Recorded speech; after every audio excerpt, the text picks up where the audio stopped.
Well, welcome everybody to the Here and Now. Brian Piergrossi, Giovanni Piergrossi. And what are we discussing, Gio? A topic that's on many people's minds right now.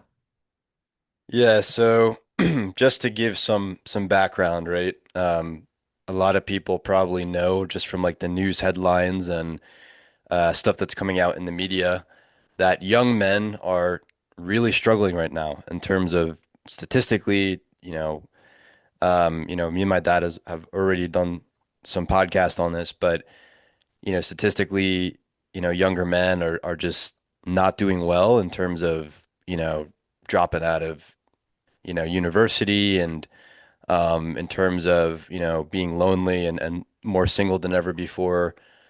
Younger men are just not doing well financially.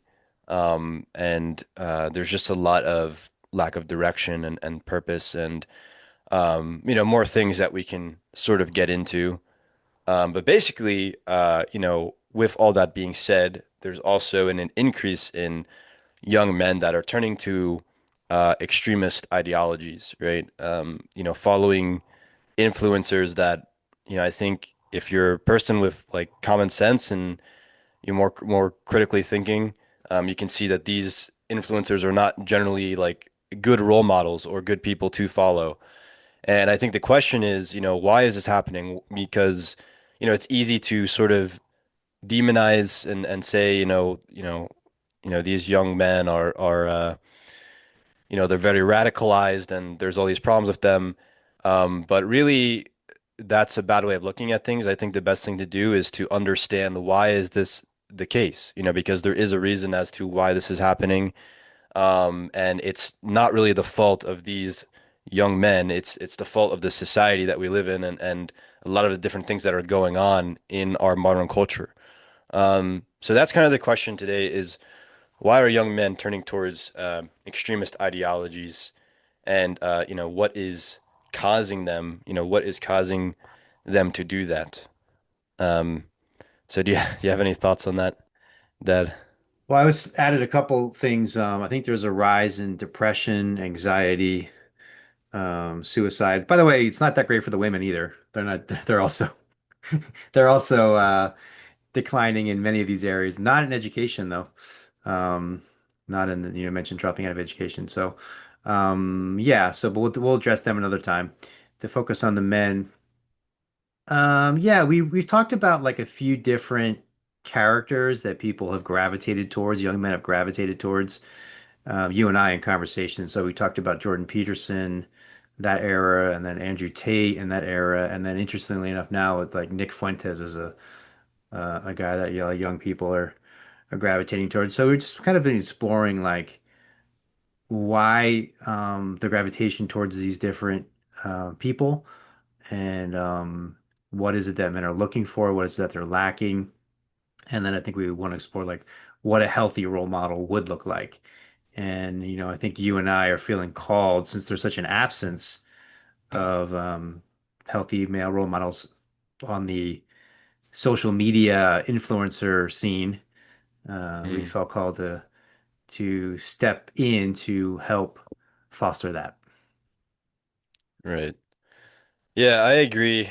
And I think when you were saying, the kind of different role models that came about in the past, right? It's interesting that you start out with, in my opinion, I think Jordan Peterson was a pretty good role model. I mean, obviously he has some like controversial political takes and stuff, but I feel like when you compare that to like Andrew Tate or, especially like Nick Fuentes, it's kind of like, what happened? Like why are guys turning to people that are like outright, hateful and kind of just have really radical views? Obviously with these guys, with Andrew Tate and even with Nick Fuentes, like there's certain things that they say that like, are a little bit controversial, but you can say, okay, maybe there's some truth to that. Maybe there's some value to that because, there are things in the mainstream narrative that are just wrong. And it's nice to hear perspectives that go against that. But then, at the same time, like, these extremist views, it's kind of sad to see that men are gearing in this direction and turning toward these certain things. Um, And it's the question of as to why is that happening? Why are men turning to these sort of role models that are kind of I think in general just very negative in terms of um, for younger men. But one thing I thought that was interesting that we can talk about that to start off is the political gender skew. So I'm sure a lot of people have probably recognized last year, right, during the election, right, Presidential the election. the presidential election where there was Trump and then originally Joe Biden, but then it switched to Kamala Harris, right? Um, it was interesting because a lot of data came out after that showed that men voted, mostly like conservative, right? Like younger men were voting more conservative, and then the women were voting more liberal. And I think this kind of it goes to show that there is a sort of division that's happening in our society, particularly like with the genders, especially for the younger generation. But also, it goes to show like, that there is something going on with younger men. Like younger men, for whatever reason, are being drawn towards conservatism. And, there's something that they're not getting. And I have my own ideas as to why this is. I want to hear your take on it, Dad.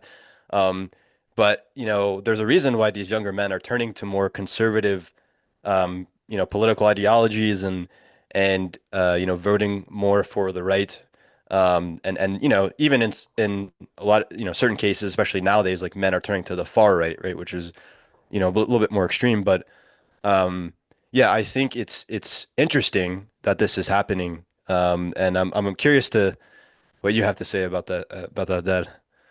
It seems like the first the first thing to focus on is this idea that like men and women are different. It got to this point where that was like a radical idea or that was some kind of like controversial idea, which is like the most obvious thing on planet Earth. It's like the foundation of like human existence is that there's men and there's women, right? So this idea that men and women are the same is false and obviously false. And there was a term that was common was the opposite sex, right? So not only are men different from women with different men, but they're actually opposing forces. Now, opposing forces doesn't mean they're in conflict, or they could be in conflict, but doesn't mean they need to be in conflict or need to be fighting or be at war with each other. It's more like they both, Complimentary. generally speaking, have complementary qualities that when they come together are dynamic, more dynamic together. So it's actually a way to be in to work complementary and work in communion together. This is why generally, like, men and women will marry each other historically because they recognize that the opposite sex has qualities and gifts and skills that they don't, right? So they come together the two become one to make a better one, right? So Mm, this is like conservative all of a sudden. This is like this is like you're going like backwards, like so this because this is a conservative idea, it became a conservative idea. Um, and I think men were the ones that were like kind of recognizing that in this sort of mashing together of men and women are the same, they were the masculine qualities were being lost. And there's a mm, sense of like, no, we're different. We have masculine qualities. We can go into what the masculine qualities are. Um, but we want to be men and we don't want to be women. And I don't, I think this is, again, it's not, and just to kind of bring the other component to this is like, what's interesting to me is that the Democratic Party, the progressive, liberal, you know, through the middle of the 20th century and on, they were the party of science, right? Where the conservative, the Republicans were considered like the anti-science, where they were gravitating toward religious dogma that didn't align with modern science, right? So something interesting happened where it sort of flipped, where now the progressive Democrats, they're the anti-science party in my eyes, with these strange ideas of like men and women are the same and it doesn't matter if you're a man or woman. It's like this is not science. We can go into many other examples too, where it's like there's an ideology that the further you take it, this kind of sense of everybody's equal, this kind of egalitarianism of, you know, everybody's equally smart. No, they're not. Everybody's equally intelligent. No, they're not. Everybody's equally not. There's nothing that's equal about anybody. Everybody has and not only is it different, there's incredible variation. Like there's people that are hundreds and hundreds and hundreds of times smarter than other people, right? There's people that are much more gifted spiritually, much more intuitive than other people. There's people that are physically stronger than other people. There's people that are um, what's the word, like athletic? They're much more athletically gifted than other people, right? So everyone is, I think everyone has different gifts, but everyone has different gifts. They don't have the same gifts, you know? Hmm. So this idea that, well, there's so many different ideas that just don't align with scientific truth. And so you have an ideology, and it's like, well, then the science, it's like if the science comes across as like mean or it comes across as like it's not equally nice to everybody, then it's disregarded, you know? Hmm. But if you divorce, the more you divorce yourself from reality, the more you're actually creating suffering for everybody, right? Because the way to peace and the way to freedom and actually the way to love is through being aligned with the truth. And then you can, when you're aligned with the truth, then you can be of greater support to everyone in the world and help them to be aligned with the truth. Because, as the saying goes, the truth will set you free. Um, so anyway, just to close that out, I think that this was sort of a awakening in many men, including young men, and they just are giving their voice to it. Now, these things oscillate and they rebalance themselves and they go up and down and it could flip and the Republican Party could be the anti-science party again, and the Democratic Party could be the science party. I'm sure that probably will happen, in the future at some point. So these things, I notice they shift and oscillate over time, but that's uh, that's that's what I see happening right now is like, this kind of rational, scientific, logical, science-based um, observation of reality is currently more aligned on what's considered the conservative, and the conservative is more the masculine qualities, and then the liberal, the progressive, the Democrat is more the feminine qualities, which is more about empathy and feeling and caring, these are great qualities, nurturing. These are great qualities, but they need to be integrated together. When they're integrated together, then you have the mother and the father energy, and you have an awesome, dynamic, thriving family. Hmm. I think it's crazy that even that last statement that you said, like, you have the feminine qualities and the masculine qualities, like even that some people would take offense to, which I find is like absolutely absurd because to me that is such an obvious thing, and it's not only an obvious thing, but it's something that like is really important to know, especially when it comes to like having a family or it comes to like relationships or it comes to really anything like that involves men and women. The fact that our society has gotten to a point where just understanding basic differences, right? There's a reason why women enter into, healthcare and, counseling, at higher rates, and men enter into like, engineering or these different types of things, right? Obviously there is differences between men and women. It's not to say that they're completely different. They're like different species, but men and women do have differences, and of course those differences are can be complementary. I mean, that's really the whole point, is they're supposed to be complementary. I Um, want to pause right there because this is important. So the STEM, right? The science, tech, engineering, what's the M? Mathematics or something? yeah. Yeah, so like there was this movement, with the DEI and so forth that like we need to have 50% women in these. It's like, why? Do 50% women want to be in these classes? Like you need to have a functioning, thriving society, you need to have like the best people, like merit-based system, the top Hmm. best people. If all the best people are women, great. Then have them, then have it be all women. If all the best people are men, great. Have it be men. Like, but to try to force things to be 50-50, it's just it's not it's anti-science, it's not rational, it's not logical, and it's not functional. And you started to see like the breakdown of society the more you try to push an agenda that just doesn't align with reality. Hmm. Yeah, I think that I think one thing that's important to recognize with that is I think when you kind of go against what the truth is, when you just say things that are just to think about it for me, I kind of think back to when I was in my undergraduate program.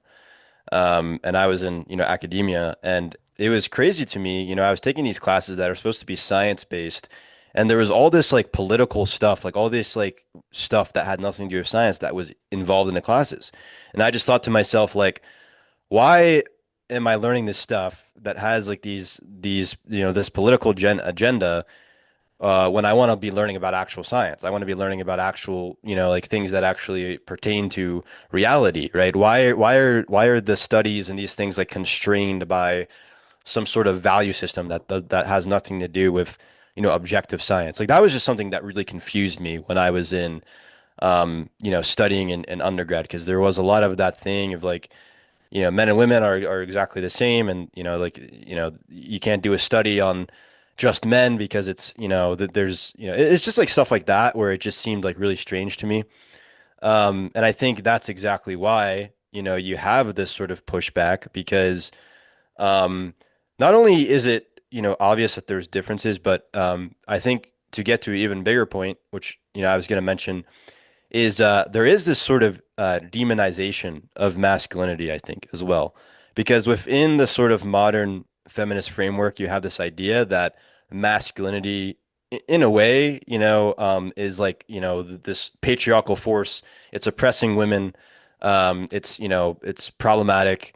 And it's not to say that, there definitely is value in feminism. There definitely is value in women's rights and all of that, right? But I think especially in this current era, recently there's been a lot of sort of like toxic feminism that's kind of demonized masculinity. That's painted. This is stuff that I recognized when I was in my undergraduate program, right? There was this demonization of masculinity, almost as if, and even if it wasn't like outright said, it was kind of like insinuated, right? That like masculinity is inherently a toxic thing. Like, traditional masculinity, has like, is inherently like a toxic thing. And obviously, like there is aspects that I think, there is aspects of masculinity that can be toxic. There is things that can be, uh, you know, just not helpful for men. But I think that masculinity itself is not inherently a bad thing. And there's nothing wrong with men leaning into masculinity. There's nothing wrong with men being masculine. There's nothing wrong with men being men, right? Um, I think men having differences, It's and not just that there's nothing wrong. It's needed.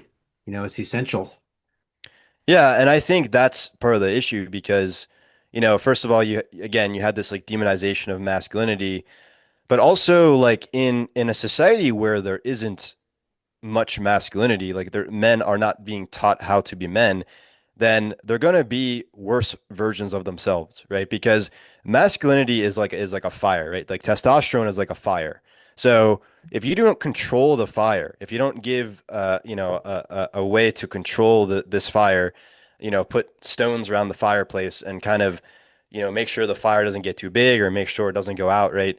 Um, then the fire is just going to grow, right? The fire is not going to be controlled, and it's going to burn down a house or it's going to burn down a field, right?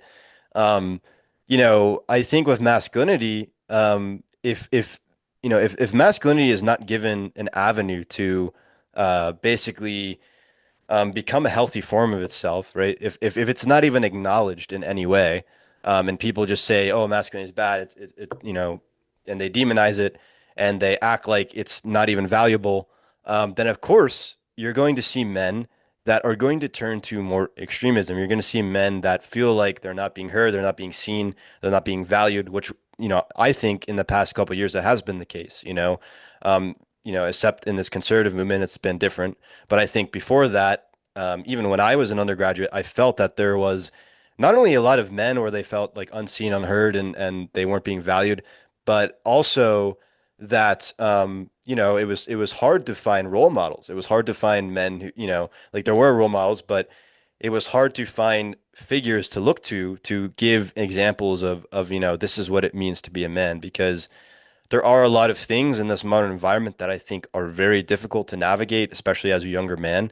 And if you have no one that's giving you guidance on that, and on top of that, you have people saying that being a man is inherently bad or masculinity is a toxic thing, then it's going to be like, of course, you're gonna want to turn to some sort of extremist figure, or you're gonna want to turn to some sort of extremist ideology because you're not being seen, you're not being heard, you're not no one's giving you a pathway forward. No one's telling you, hey, this is what it means to be a man. Um, and then also, as we know, there's also like a fatherlessness crisis in America, right? Like I'm very grateful to have you in my life, Dad. But some men like don't have fathers in their lives, or they don't have fathers that are very present in their lives, or giving guidance or giving any sort of like masculine direction.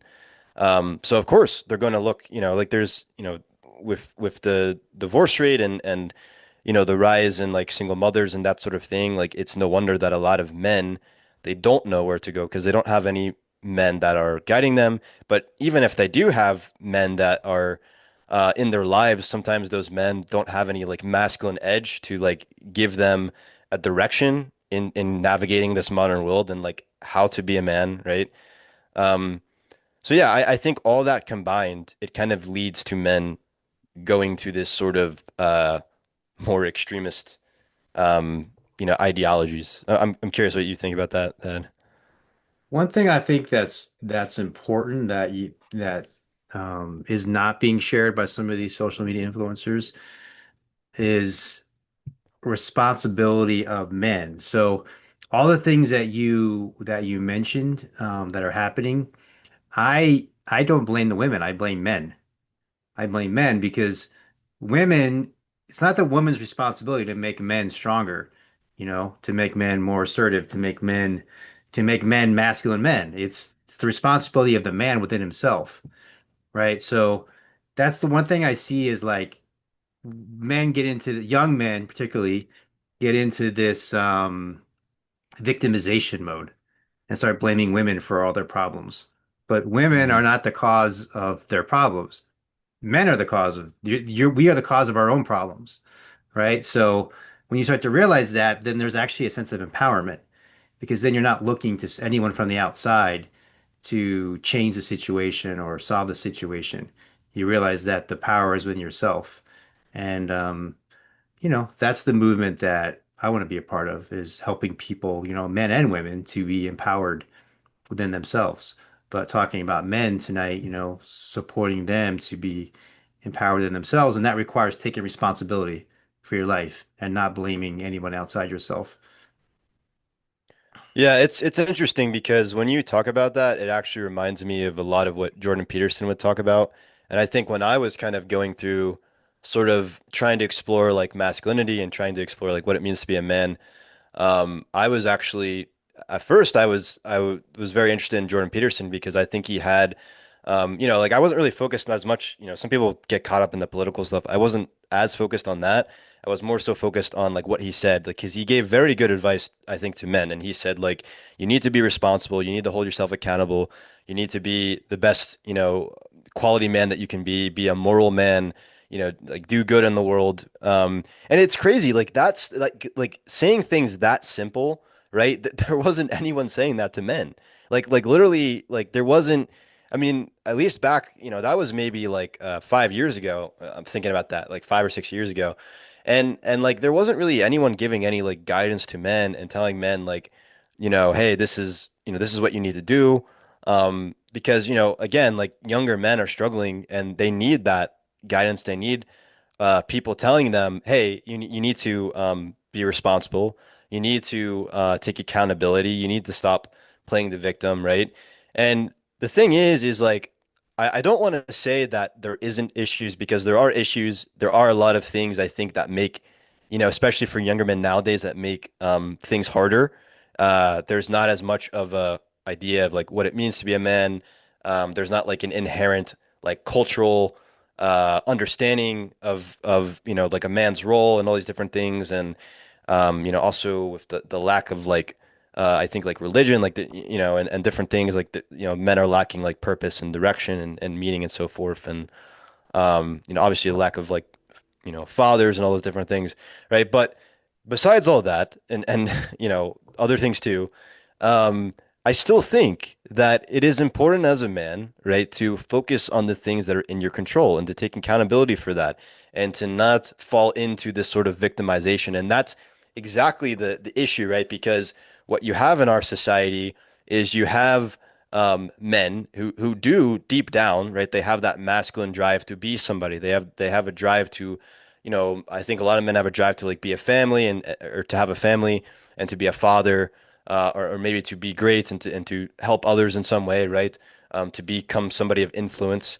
But if you have this drive, but the people that are supposed to be giving you direction are saying that masculinity is bad and um, there's masculinity is toxic and all these different things, then a lot of men are just I think what I'm seeing is a lot of men are just giving up because a lot of men feel like, what's the point if there's all these things that are against me, but at the same time, no one's encouraging me to be great. No one's encouraging me to have to feed into that masculine drive that I have because there is a natural inherent masculine drive, I think, to overcome adversity and to like be somebody who is responsible and be somebody who is of influence and be somebody who is great, right? Like men are kind of I think I think I remember Jordan Peterson talking about this, but he said how when it comes to men, I don't know if it was just like different things, like different metrics, right? It was showing that men fall more on the extremes, right? So when it comes to like intelligence, like there's generally like there's more men that are like dumb, and then there's more men that are just like smart, you know? And there's more men that are just like that just fall in these sort of extremes. Um, and I think with that, right, with that being said, um, I think men, they need some sort of guidance because for men to be great, like I think a lot of men are just going to end up not doing well. Like I think like most men end up being in the one side of the bell curve where they're not doing that well and they're not succeeding, they're not going to school, they're not they don't have any purpose in their life, they're not doing well in dating and all these different things, right? A lot of Gio, men. I want to follow up something you said though. You said that men like they need adversity, right? Mhm, So we have adversity right now. We have a lot of adversity. So mhm, that's kind of ties in what I'm saying is like the adversity. If you want to be a man, if you want to be a masculine man, then you don't go, oh, there's so much adversity. You know what I mean? It's like, no, the adversity is like that's what makes you the man. That's what forges that's what forges your strength, and sharpens you. So mhm, this is the important message to men is like not to be in the victimization mode. That doesn't mean we're denying the circumstances as they are, but it's just really important, to like you don't get caught in a victimization space. You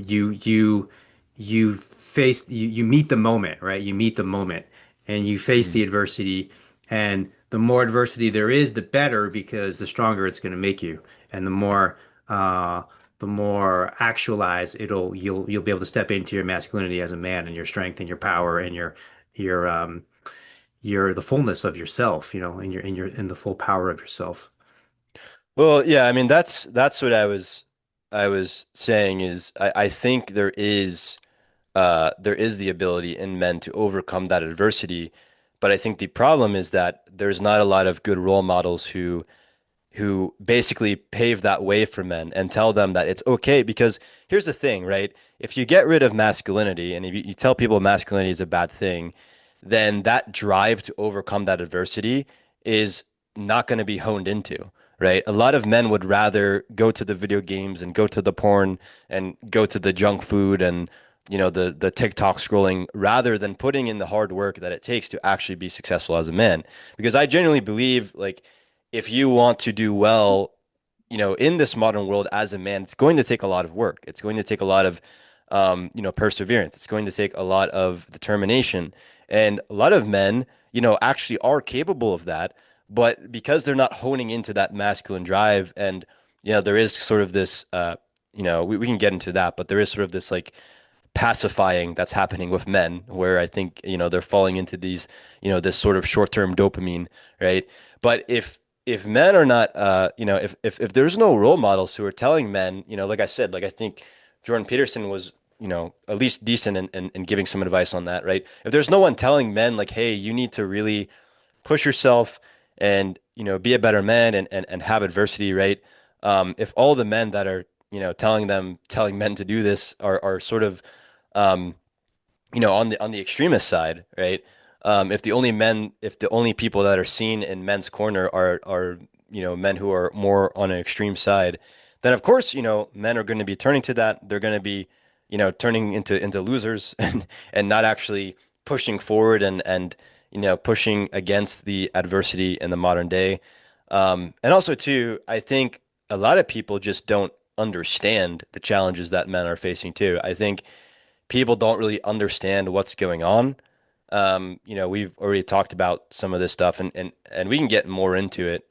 There's some other things that I want to go into, but yeah, I mean, I think that again, like that demonization of masculinity doesn't allow men to flourish into the kind of men that our society needs, which, I think men are capable of doing that, but they need encouragement instead of people saying, the masculinity is a bad thing or whatever. They need, first of all, they need people understanding that there are healthy forms of masculinity and that drive that is kind of inherent in masculinity, that is what's going to pull men out of these all the negative statistics and the negative metrics that really are Okay, but affecting listen. I younger men think right that now. the demonization of masculinity is exactly what's going to make men thrive. And that's exactly what's happening because that's the adversity. So that adversity is what is pushing the masculine man to rise above it and into his strength and into his power. Now, the missing link, what you just said is correct, is like, well, they need someone to tell them that. So that's what we're doing right now. We're telling them right now, like, that's what you need to do. It's not an excuse. Like, there is no excuse. There's not like, oh, it's too hard. It doesn't matter if it's hard. Hmm. However hard it is, you still have to do it. And the harder it is, the stronger it's going to make you. And so the situation I think that men are in right now, it's not a place for whining and bitching and complaining. It's not a place to be a victim. It's actually the place where we will step into these greater levels of power inside ourselves, these greater levels of the fullness of masculinity as a man. And women, they can't stop us from that. They just can't. Hmm. No, nobody can stop us from that. The only one that can stop us from that is ourselves. So the more you start to realize that, then the more it becomes like simple and clear, and then it's about like maintaining focus and discipline, right? Maintaining focus and discipline. And when we talk about like feminine qualities and masculine qualities, like the feminine has so many beautiful qualities that like complement the masculine perfectly, right? And one of the great qualities of well, I'll start with the feminine. The feminine has this ability to kind of multitask and be able to perceive multiple things and do multiple things at the same time and have this kind of multi-level, multi-dimensional awareness, in the moment, where the masculine is able to have one-pointed focus and goal orientation over long periods of time. This goes back to like hunting, right? Hmm. In an evolutionary sense. So as the masculine man needs to have his sense of long-term direction and maintain focus and not get distracted.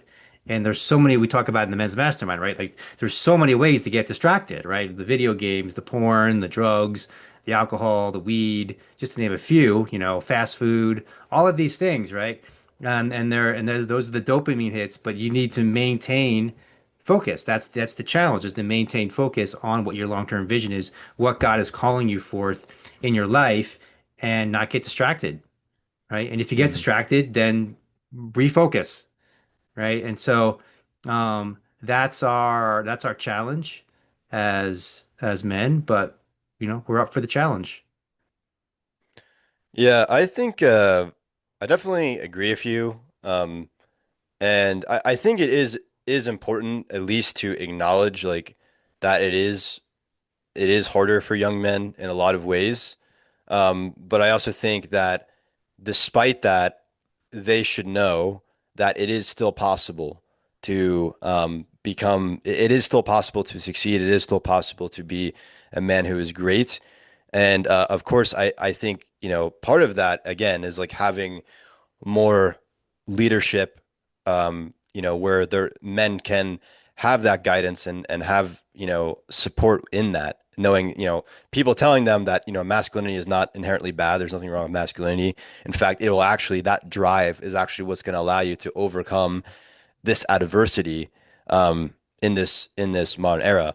Um, but also too, like one thing I was thinking about when you were saying that, and you brought up women, I do see that there is a lot of like women hating and sort of like women blaming and all these sort of things, right? Exactly. Yeah, And and that I that feel like Nick Fuentes, he's in, he does that. yeah. And I think whether it's women, whether it's, whatever sort of group of people that you're like blaming things on, right? It's not really helpful in any way. Um, of course, like there's things that women, in our society, there's things that women probably can be doing better, but there's also things that men can be doing better. And the thing is if you're going to spend all your time focusing on, women are bad and women don't do this, and, it's the same thing with the toxic feminism, right? The toxic feminism does that where they say, men are all bad and men, use women and they mistreat women. Now it's like it's going towards men now, where men are now the ones saying, "Oh, women are bad," and you know, women are, women, are all toxic and they're all, sleeping around and they're all doing all this stuff, and it's like, like you can say all these different things, right? Um, but my question is like, what are you actually doing? Why are you spending all Exactly. your time? Why are you spending all your time focusing so much on how women are not doing A, B, and C when you're not doing even the bare minimum? You're not doing even, like the basic things, The, because like, the, I the thing think that, the there's, thing that's interesting is like the more you step into your power as a man and your masculinity as a man, the more you love women, the more you love particularly feminine women. Mhm. So this idea of like hating women and having this disdain for women, it's a clear sign of not stepping into your masculine power, because the more you step into your masculine power, there's an appreciation for women and an innate desire to care for them, to love them, to provide for them, to protect them, to Mhm. make them feel safe, to make them feel relaxed and happy, and be a responsible, loving, caring, awesome, amazing husband and father for a wife, for a daughter, for grandchildren. I feel like, I will say, I feel like part of that is this idea that a sort of traditional man is not a good thing. Like, and I don't know if it comes from trauma, because obviously there is aspects, like I said, like there is like toxic male aspects where there's like, abuse or mistreatment or objectification that comes from men. But there is something I think to traditional masculinity where there is that desire to love a woman and to protect her and to provide for her and to be, caring for her. And not every woman wants that, which, I think is okay, is fine. But at the same time, like I think that is a natural role where again, it is like complementary, I think, towards women. And I think um when men do become like a husband and they become a father, that is kind of like the natural role that men take in that relationship with the woman. And so when you kind of say that that role is not good, or you say that that role is evil, or there's something wrong with it, not to say that, there hasn't been times in the past where, men have done things that are wrong, but when that role is taken on in a healthy form, it is the most beautiful thing. The sort of love and sacrifice and commitment that comes from a man in that role is honestly so beautiful. It's such a beautiful thing to see when you see men that are working hard to provide for their family. You see men that love their wives, that take care of their children, that want to see their children flourish, that want to have the best for their wife, right? Like I think that is an absolutely beautiful thing to see. And I think, a lot of men, I think part of the reason why a lot of men are so lost and they're caught in the nihilism, they're caught in just not doing well is because maybe they don't feel like that role is as prioritized, or maybe they feel like that role is not a role that they can still take on.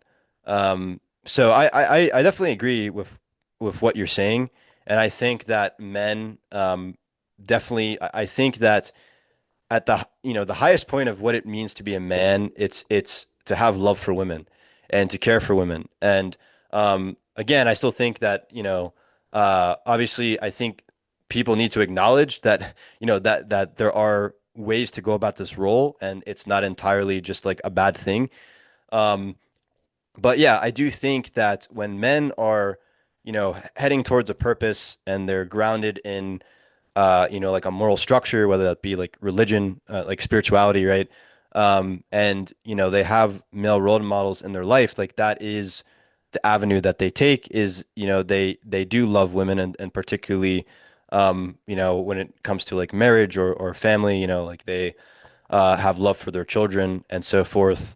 Um, but I think that, a lot of men, it's easier for them to just kind of, because of the way that the sort of environment is, and there's like this demonization of male role models.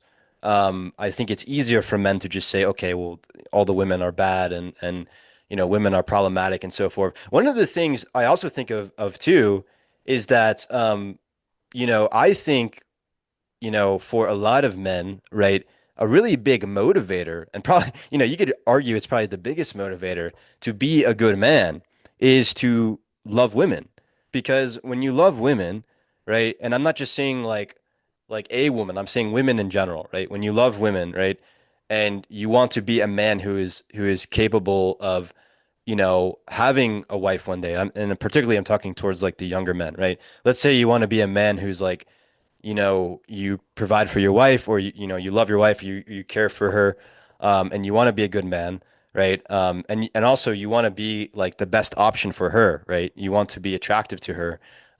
You want to be a man that she's drawn to, a man that she respects, right?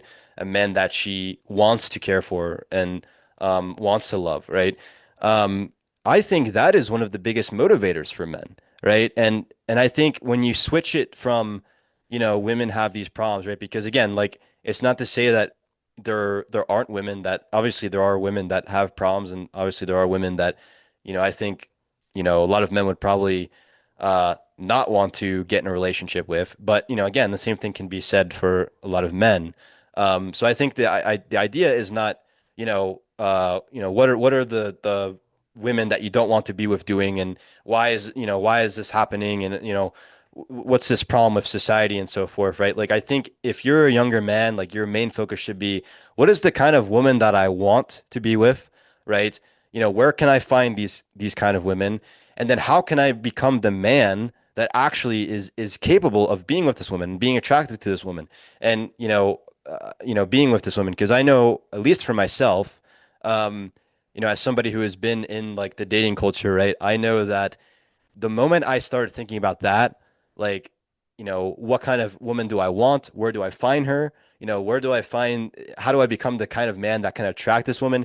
That is when really things started to get very good for me in terms of, the kind of quality women that I wanted to have. And Again, I, it's and I, it's just it's just common sense, right? Like the better you become as a man, and the more you strive to dedicate yourself every day to become the best man you possibly can be, the best version of yourself you could possibly be, then Mhm, you're going to be more attractive to women, and you're going to be more attractive to the right woman, right? To a mhm, woman of high quality, and that's resonant with you, right? So it's just logical common sense. And so the guy that's always like, oh, women are horrible, women are terrible, women are, it's like, no, dude, you're horrible and terrible. Hmm.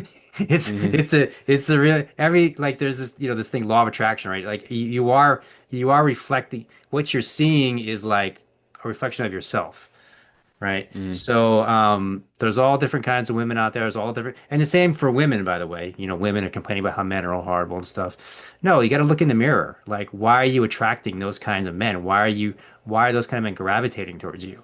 Like, get it together, shift it, shift it, shift your energy, shift what you're putting out into the world, and get into a different resonant field. And there's ways to do that. And there's some, it can be difficult. It can be hard to figure it out. There could be unconscious patterns, but there are patterns, that are creating what we're experiencing and the kind of relationships and the kind of people that we're drawing towards us. So I think, the basic thing is like basically if you want a high quality woman or man in your life, start with yourself and become that kind of person within yourself, and you'll attract that kind of person back to you. Yeah, I think it's also important to understand, and this is something I didn't realize until I got older, you know. One of the things when you're talking, it made me think of the Fresh and Fit podcast. I don't know if you ever seen that, but there's this podcast called the Fresh and Fit, and it was actually like part of like the red pill, like manosphere um, kind of subculture on the internet. And the Fresh and Fit podcast, it's interesting because it has like these guys that are kind of more like Andrew Tate types. They're into like money and just like status and stuff, like just maximizing their money and their status, and kind of seeing women as like less than them and all this stuff. Multiple sexual partners. Yeah, exactly. Like kind of just seeing women as like objects. And I feel like it's dude, it is so hilarious to me when I see this podcast because it's like they bring on these women almost just to degrade them. Like the kind of women that they bring on are the exact kind of women that they talk badly about. And they don't bring on like women who are like wholesome and, want a family and, have the values like actual like, maybe like more traditional values or are just generally like good people, right? They bring on like the worst kind of quality women. And then they just berate them and they say like, oh, all women are bad. Like, look at these women. Look how bad these women are. Look how they have, these OnlyFans and all these different things. And I'm like, of course you're going to say that because you bring on the exact like kind of women that you don't want to be with. You bring on the exact and when you put yourself in that environment and especially when you act kind of you're more in this like Andrew Tate way of living, right? Where you're like, I just care about money and status and all these different things, and I want to treat women terribly, and I just see them as objects. Then it's no wonder that you're going to get, women who are gold diggers and women who objectify themselves and women who don't value anything, any like meaningful things like marriage or family or that sort of thing, right? It's honestly just crazy to me, right? Because you have so many men that they talk poorly about women and they say, women are bad and all these different things, but then they continuously put themselves in environments where they're never going to meet the kind of quality women that they want. And on top of that, they don't become the kind of man, right? Because I think a misconception, and this is something also that takes a little bit of maturity, but when you're a younger guy, like it's easy to fall into the Andrew Tate idea that the only thing that matters, and now you have the looks maxing too, which we can get into that, but that's a whole other thing. But it's easy to get into the idea that like the only thing that matters are these superficial things, like the looks and the money and the status. And you see the social media, you see the dating apps, you're like, okay, well, I guess it must be true. Like the only thing that matters to women is those things, right? But the older I get, the more that I realize that women actually really are looking for guys who genuinely have good values and guys who genuinely, are good men who have very just have good values and want to treat women well, right? And I think for me, especially since I've and I know you've had this experience that you've been on this journey too, this relationship with Christ, right? I know that since I've been on that journey, right, I've especially kind of recognized like the importance of having values and having like morals, but also like I've seen that women particularly like, at least for me, like Christian women, but you say like religious women, right? These women also have, they're looking for men that have those values. They're looking for men who, are loving and are kind and do genuinely have a good heart. Like they don't just care about the looks and the money and the status. Like those things, can be like a cherry on top, I guess. But even so, like, women are genuinely, I think the right kind of women are looking simply for a guy that, at the very basic, just has like a good heart. And I think a lot of guys, they carry a lot of trauma because they had their heart broken or they've had girls that, I don't know, rejected them and so forth. And so it's easy to get jaded, right? It's easy to fall into victimization consciousness. It's easy to blame all women. But when you start to realize that, as we were talking about earlier, like part of the challenge of being a man is overcoming adversity. And maybe that woman that you're looking for, the woman that you want, is not going to be easy. It's like finding that woman is going to be challenging because not only do you have to be somebody that's worthy to be with that woman, and you have to make yourself into that because, for men it's different than women, right? For men, you have to make yourself into the kind of man that is attractive to women, right? But additionally, you have to also put yourself in environments where you're going to find that woman. And you have to put yourself in front of those kind of women, right? Because you can't just sit back, and sit in your house and just wait for the right kind of woman to come to you. It's not going to happen. Like you have to actively put yourself out there and not only be the kind of man that attracts those women, but also put yourself in environments where you're going to find those women. And the fact of the matter is guys are going to like bars and clubs and um, going to places where there's a lot of like degeneracy and just people, you know, like just people just being fools, and they wonder, why am I not finding, like you're not going to find your wife in a and I mean, I guess you could, but at least for me and like based on my life experience, like the kind of quality women that you see are not in like bars and clubs and these sort of places. Like they're in, churches, they're in maybe like fitness groups, they're in maybe they're studying in school, right? Like there's places that you're going to find, the kind of woman that you want, the kind of woman that I think a lot of men want to be with.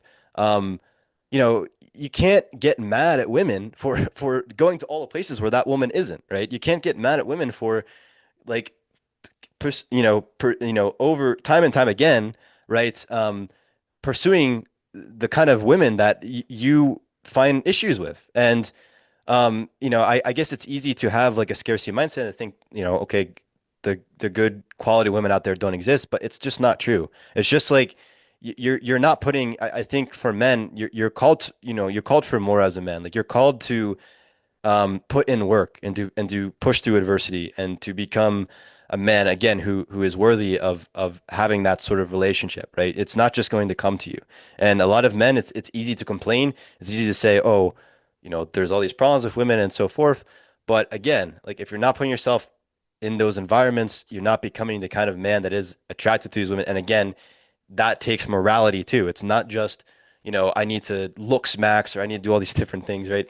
It's like you have to be a good person too. And I think that's a piece that a lot of men, I think is particularly, I think it's a spiritual issue, but I think um, men think that, I don't need to be a good person. I can, let me just do all these, let me get all this money, let me get this status and so forth. And then they're still questioning, why can't I find a healthy relationship? Why can't, why am I having to get all these gold diggers and these women who, don't have like respect for themselves or objectify themselves?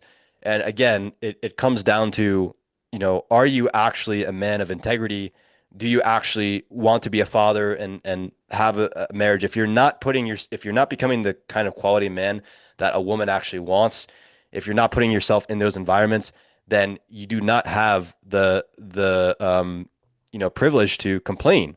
Like you don't have the justification to complain about women if you're actually causing your own problems. And the last thing I want to say is there's this one quote, I think might be by Albert Einstein, but it's like if you do like the same thing over and over again and expect a different result, that is insanity, right? So a lot of these guys are insane because they're putting themselves in these bad environments. They're not becoming the kind of man that the right kind of woman wants, and they're expecting different results, you know?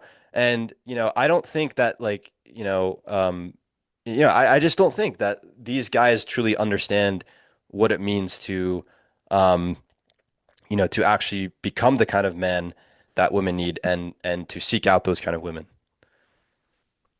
From my experience, what I've seen, the most attractive quality of all of a man is to be spiritually awake.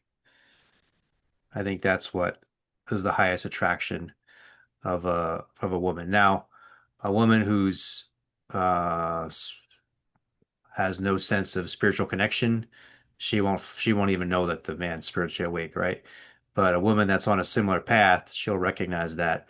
And then you have, we can call the soulmate relationship, where you have a man and a woman who are on a path of spiritual awakening together, on a path of deepening communion with God together. And that's Hmm. that's the purpose of the relationship. Everything else is secondary.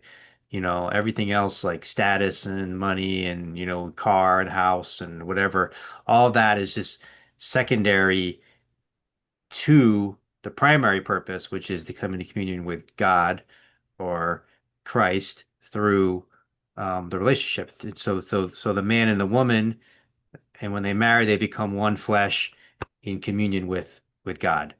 And that's the purpose of the relationship, right? So everything else is like either secondary or a distraction. And if you don't recognize that part, then you don't understand like why you're really here and what the relationship is really about. Yeah, I think that's a really, really good point actually. Because I think that one of the biggest issues I think with younger men is that they don't have a spiritual connection. They're not grounded in any sort of spiritual connection. And I think especially when it comes to like Christianity, I think it can be a very positive thing for a lot of men. I know for at least for myself, it's very positive. And it's really gave me a lot of purpose and direction. It's given me a moral compass. It's put me in environments where I just meet like much better quality people, including women. And I think that is, I think a lot of men, as you were saying, Dad, like a lot of these other things are secondary or they're distractions, right? I think a lot of these things are distractions. Like, a lot of guys are, I don't know if you want to talk about this, but a lot of guys are into the looks maxing. Like, there's this guy named Clavicular who got really popular, and it's funny because this guy, um, he's like such an asshole, like he's so like rude to people, and it's because like I kind of think of I don't know if anyone who's listening has seen American Psycho with Patrick Bateman, as the guy. He's like the serial killer in New York, where his whole life is around status and representing some sort of image and money and status and getting like the most attractive girl and and all these things. And he literally becomes like a serial killer because there's no spiritual depth to that. Like there's no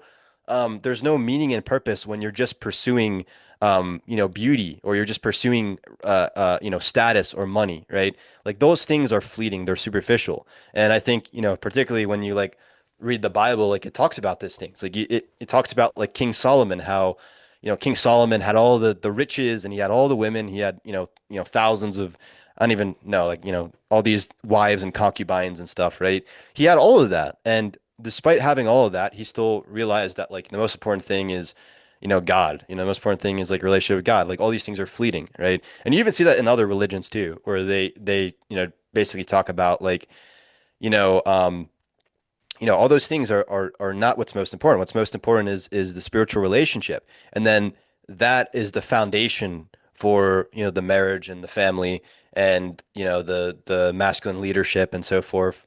That is the foundation for that, right? If you don't have that spiritual component, then I think for a lot of guys, they're going to be pursuing things that mostly are fruitless, that mostly are kind of not really important in terms of creating like a foundation for a relationship. And I think especially nowadays because of social media, because of the dating apps and all these different things, right? it's very easy to get caught in superficialness. It's very easy to get caught in material things and thinking that that is the only thing that's important, right? But that is exactly the problem. Like that is why there is so much suffering. That is why there's so many problems in the world. I think nowadays is because things are so materialistic, and because there things are people are focused on so much about their appearance and so much about, how much money they're making, how much stats, how many followers that they have. Like the problem is not that people don't have that. The problem is that people are chasing that. And, the answer to that is to not chase that, is to chase the things that are actually meaningful, the things that are actually purposeful, the things that actually like fulfill you spiritually, right? Those are the things that are important, which I think, as we were talking about, that is God, is family, is being a responsible man, is serving your community. Like those are the things that are rooted, that are grounded in having that spiritual relationship, which I think can kind of go to our next point, which I think is important, which obviously is like positive role models, but also how because I was kind of thinking about this, like is Christ like one of the best avenues for men right now? Is following Christ like is Christ one of those very positive role models that men can have? And how Well, how would you look I'll at that? tie that into the previous point. So, um, and then we'll start to close it out. So, looks maxing, as I told you, I think it's really dumb, and I'm not a fan of it, because I think it's just a misunderstanding of women, and I think it's created by men that don't really have deep relationships with women and don't understand women. So, the first thing I understand is like if you're giving more attention to your appearance than your girlfriend is, this is a major turnoff for your girlfriend. And Yeah. if you are what's the word like you're you're concerned about like how pretty you are and stuff, and you're thinking about it more than your girlfriend, this is a major turnoff for your girlfriend, right? Because most women already struggle with this, and they don't want a man that's struggling with it more than they are. So this is something that like a lot of the young men don't understand. What is very attractive is a man who's confident in himself, including his appearance. No, everyone has bad days and good days, but there's a sense of confidence, and I think the confidence comes from you're bringing something that's more than skin deep. Right. So that goes back to the soulmate relationship and the spiritual connection, and why the man who is spiritually awake is so attractive, because he's bringing something that's more than skin deep, because the physical shell is transitory. One day it's young, next day it's old, and next day it's gone. Not literally next day, but you know what I'm saying? There's before you know it, it's you're old and then you're gone. So you want to have a loving relationship that transcends the physical shell, the physical form, that the woman that you're in love with, when you're 20, you can still be in love when you're 80, because it's deeper than the physical appearance, and even goes beyond. It's eternal. It goes even beyond the physical appearance. So that brings us to Christ, right? Christ is a fabulous, fantastic model, because Christ Christ wasn't looks maxing. Christ was Christ was amplifying something like way deeper than that, And I'm not going to go He into was he was Christ maxing. I'm not going to go into like the different qualities of I think people understand like the qualities of Christ, and what he represents. But yeah, I think if Christ is your model, and you can, as a man, you can dedicate your day, your week, your month, your life to coming into communion with Christ, well, that's going to be incredibly attractive to who? To the women who are also, coming into communion with Christ. Hmm. Yeah. Well, to go off for what you're talking about in the beginning, so the whole looks maxing thing, I feel like I feel like there are reasons for that, and I can go into a few, like obviously the dating apps, or I think some guys go on the dating apps and they don't have any success and they're like, oh, it's my looks, like I'm not. And we've already done a podcast on dating apps and how basically they're not really the greatest way to meet people. They're kind of, they make money basically off of people's misery. They make money off of people not finding relationships, being single, being sexually frustrated. That's how they make their money. That's how what makes you buy Tinder Gold or whatever. So really, these dating apps, like they're not beneficial for anyone. In fact, there's statistics that show that even relationships that come off of dating apps tend to be less successful. Um, so I think, first of all, that's one thing that men should understand is that dating apps, like that doesn't represent your reality. It doesn't mean that women are not going to like you just because you're struggling on a dating app. It doesn't mean that you're extremely unattractive or anything like that. Because again, it's not realistic. And social media also is the same way. I think a lot of guys compare themselves with social media. They say, "Oh, this guy is good looking. He's getting more attention or whatever." Again, like you have to look at the things that To, actually to matter, me, right? to me, that's an example of the feminization of men. Yeah. That's the way that's like a feminine trauma pattern, you know. So like the more you step into your masculinity as a man, you don't fall prey to that sort of stuff anymore. Yeah, I don't think men should be overly concerned of beauty. Like something about that just doesn't seem right. I think when I see a man who's like very vain and like looking in the mirror and like making sure his like face, his face is perfect and everything, like there's definitely something to like being attractive. Like I think men should take care of themselves, they should groom themselves, they should look good. You don't want to But be if a you're slob. overly Yeah, but if you're overly obsessed with your appearance to the point where you're getting like surgeries and stuff, which is So it's stuff this it's like called it's a like major turn off to women. yeah, and also it's just weird. Like it's just not normal. It's not healthy. Even It's those like guys, the guys that are like always like the bodybuilder guys are always like working out and they're like in the bathroom mirror and they're like women don't like yeah. those guys. Yeah, that's the interesting thing. That's the paradox because it's like a lot of these guys they'll go to the gym specifically because they'll think like women will like them and then they don't get the attention from Well, women. I think it's good to be physically fit. I'm a big proponent of that, but you don't need to be Yeah. obsessed. You know, it's like there's a proper balance, right? Hmm. So this is the way I always explain to people. It's like a woman wants you to be paying more attention to her body than to your body. Hmm. That's Yeah. it. That's the simple rule of thumb. Yeah, and I think as I've gotten older, I've kind of realized that too. Like I also think it depends on the woman because there are women that are superficial, but like if But you don't want you those women.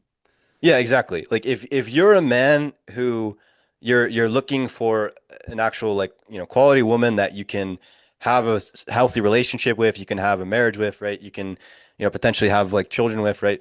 I think those kind of women, right? Those sort of quality women, like they care more about just your appearance. Like obviously they probably, at a basic level they want to be attracted to you, but that is not the main thing that they care about. They care about like the kind of man you are. They care about are you actually going to treat them well? Are you spiritually grounded, right?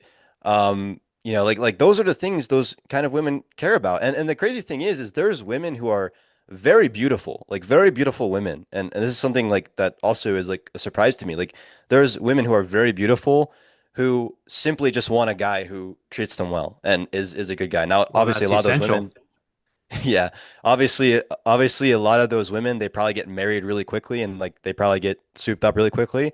But it's crazy that there's women that are like, there's women that really don't care about those things. Like they care a lot about just finding a man who is a good man, right? Not a nice guy, right? We talked about, I know you and me, we talked about this, Dad, like not a nice guy, but a good man. They want a good man, a man who's rooted in integrity, who's rooted in,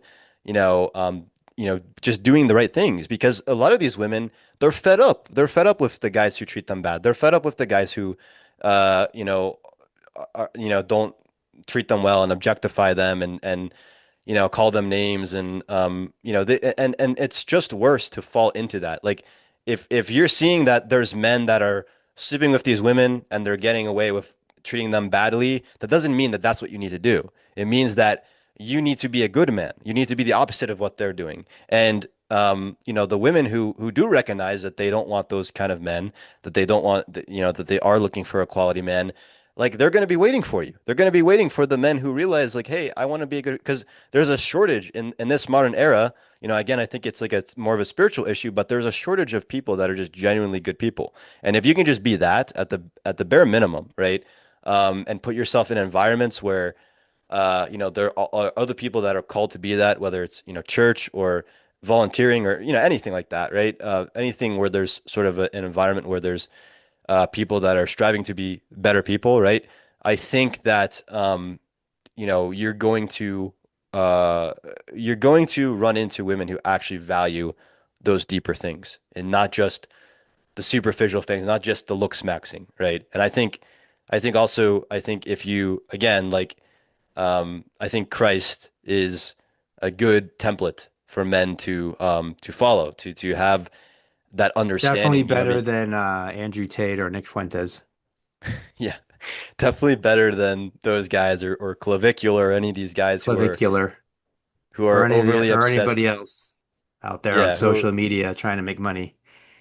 yeah. I mean, that's another thing too. Like a lot of these guys are grifters. Like they're not, they don't even really It's a like, business. yeah, they don't even really care about you. They just care about like getting money from No. you or, like Yeah. Jesus came, you There was know, actually a female influencer, social media influencer. I won't say her name, but um, she made a video one time. This was a few months ago, and basically, she said like, "Hey, listen, like, you know, um, I'm running a business here. I don't want to be your friend. I don't want to like, chat with you, hang out with you." And I thought it was like really honest, you know. It was mhm. like that's the truth that like, a lot of these guys don't say that, but that's the reality. Like Yeah. you're a customer potentially, and that's all you are. So Mhm. it's good to recognize that, realize that when you're dealing with like if you see someone on social media and they have like 500,000 followers, like don't think that you're, gonna be their friend or you're important to them. Just kind of like again, go back to the first subject, like just deal with reality. The better you can deal Mhm. with reality, the more free you are inside, and the more you can thrive. Yeah, I think it's not just using people for money too. I also think it's like status. Like a lot of these guys, they want a lot of attention. They want to just, when I think of Andrew Tate, it's like just getting like controversy so he can like get more attention and more Totally. like Totally. status and stuff. That's the best So way to get followers now on social media is to say things that are outrageous, yeah, and exactly. create controversy, things that upset people, things that outrage people. That's Hmm. how you get followers now. And it's sad because it's creating a culture of people that just have terrible like morality and just like bad ethics. Like especially when I see the younger generation, like they're seeing these like streamers who do this like crazy stuff, and I'm like, that's not a good example. It's not a good example Right. to a lot of these younger kids who, they're trying to look for role models and they're seeing these guys who, are terrible role models. Well, So, that's where we come in. So let me close it out, and you can share some final thoughts too. But I'll just close it out by saying that, you and I have had extensive conversations together, multiple conversations, and we just recognize that there's a lapse, as you say, in men that are um, inspiring other men and challenging other men and role modeling and mentoring younger men. And so we're going to be stepping into that role more and more. mhm. And I feel honored and excited and inspired to do so. Yeah, and I feel very excited to do so too. I'm very grateful to have my father here because we're going to be working together. We're going to have that father-son, um, you know, uh, Dynamic. cohesion, yeah, dynamic. And yeah, I think that it's going to be a really great thing. I think that, we're going to have a large impact on a lot of really positive impact on the world, and helping young men, basically become better men and to give them a sense of direction, to develop their spiritual relationship. I think all that is really really needed in the world right now, and I think if there is any uh, younger men watching this or just men in general that are watching this, um, I think it's just important to recognize that there is a pathway for you. There are other men who recognize you. There is community that you can be a part of, And yeah, just stay tuned for more because Yeah, we have a we're new gonna be project. We'll be telling more about. We're pretty excited about it for you to come together.